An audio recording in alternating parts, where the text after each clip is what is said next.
Are you a new photographer staring at your camera and then at your empty bank account and wondering, how on earth do I put a price tag on this artistic magic? You're not alone. Many aspiring photographers find themselves paralyzed by pricing, often undercharging, or worse, guessing. But there's the cold hard truth.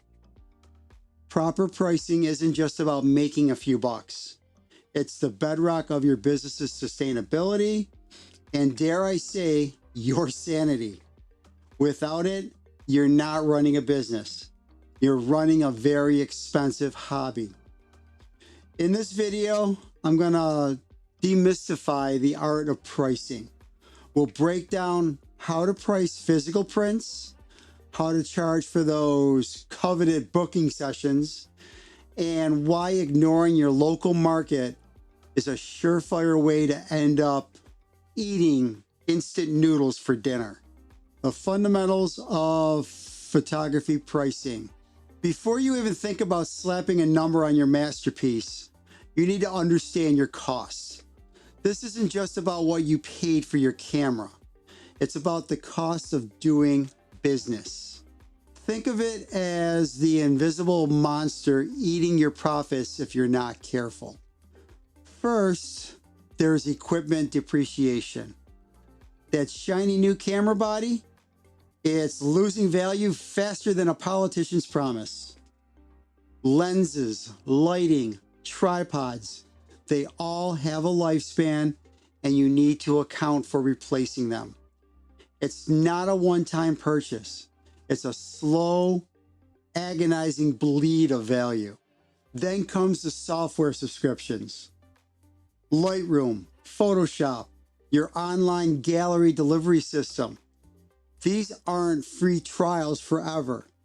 They're monthly or annual drains on your wallet. Essential tools you simply can't avoid unless you enjoy editing your photos with a crayon. Also, don't forget business expenses, website hosting, professional liability insurance, because you know what?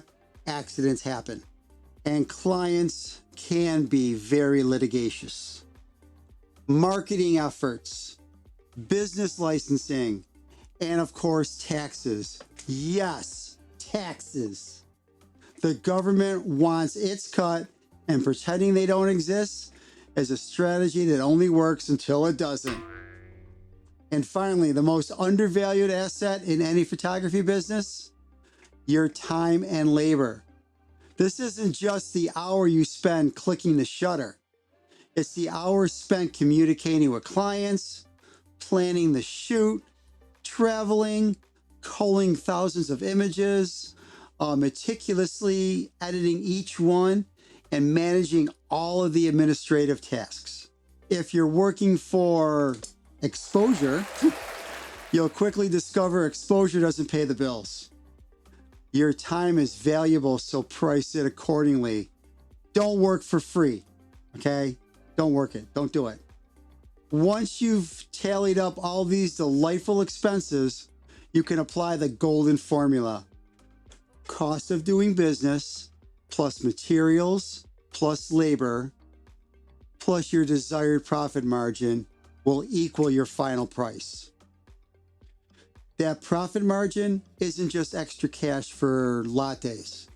It's crucial for business growth, reinvesting in better gear, and most importantly, surviving those inevitable slow seasons when the phone isn't ringing. And don't forget, you got to pay the rent, the car insurance, etc. Pricing prints for landscape photographers. For you landscape artists out there, pricing prints is a different beast. You're selling a tangible product and its perceived value can vary wildly. Consider the print medium. Are we talking standard paper, or are you going for the wow factor with canvas, metal, or even acrylic? Each has vastly different production costs and, more importantly, different perceived value. A metal print just feels more premium than a basic paper print. And your pricing should reflect that. Then there's the size. This one is a no-brainer.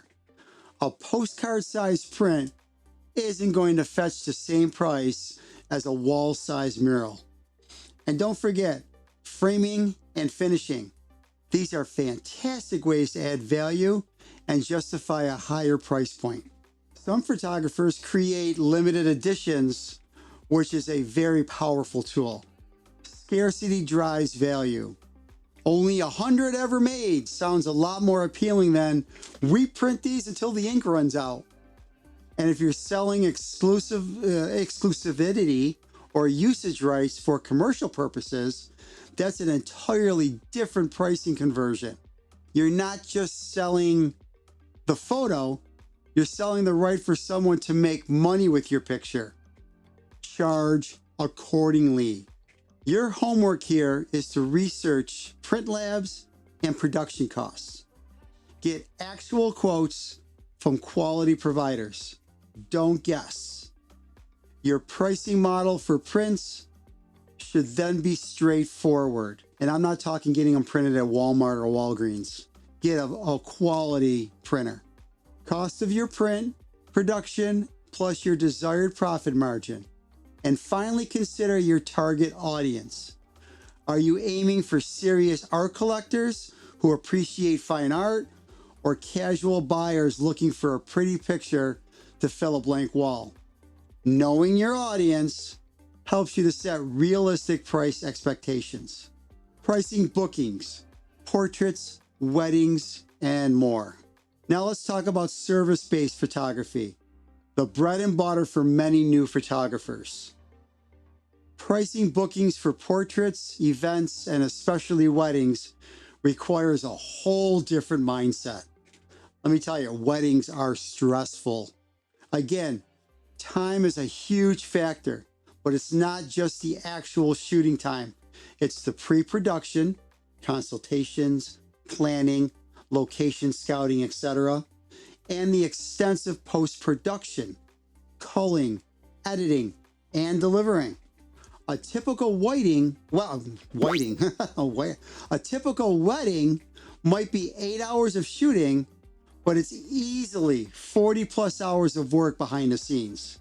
Your experience and skill also play a massive role.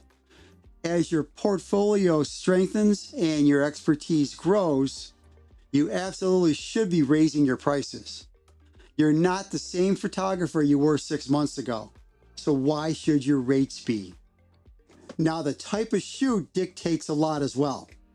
A quick headshot session is vastly different from a multi-day wedding.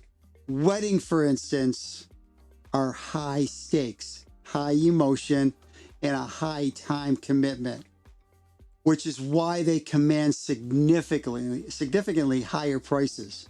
And what about deliverables? Are clients getting 50 images or 500?